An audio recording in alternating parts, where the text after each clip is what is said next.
Hello, good morning everyone. Tayo munang maglalaba, no? Kasi pag during off day natin, naglalaba tayo sa ating uniform at para gamitin bukas at para may magagamit na rin. So, ayan. Maglaba-laba muna. Shout out nga pala sa mga tatay na tumutulong sa gawaing bahay during off day. So napaka-importante din yan dahil yan ang sikreto sa pagpapatibay ng ating relasyon sa ating asawa. So ganun pa man, natuwa yan sila, feeling nila na mahalaga sila, feeling nila na mahal sila at importante sila. Yun naman ang dapat gawin. Napakasayang relasyon at napakatibay pa ganyan. Dahil hindi magaan ang trabaho sa gawaing bahay, lalo sa ating mga asawa.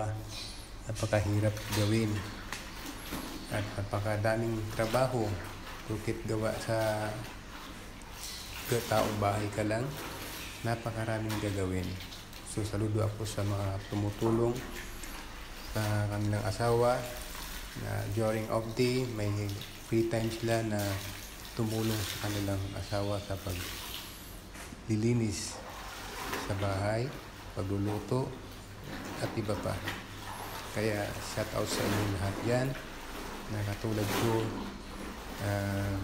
tumutulong sa asawa sa gawaing bahay. Kaya kahit papano nakakagaan ang kanilang pakiramdam na mayroong kanilang partner na tumutulong sa gawaing bahay. So, napaka-sarap pag ganyan ang relasyon sa isang mag-asawa.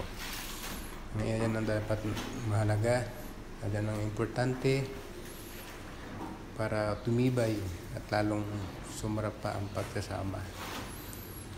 Diba? Dapat magtulungan, magkaisa sa gawaing bahay.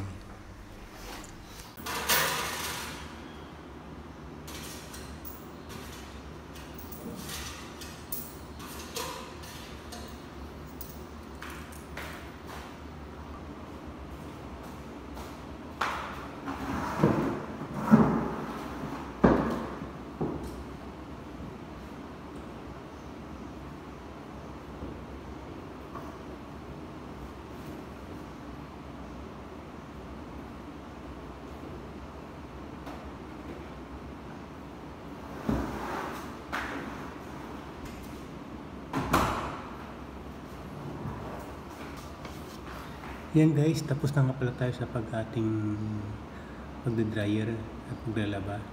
So maraming salamat. See you in my next video. God bless po kayong lahat. Bye bye.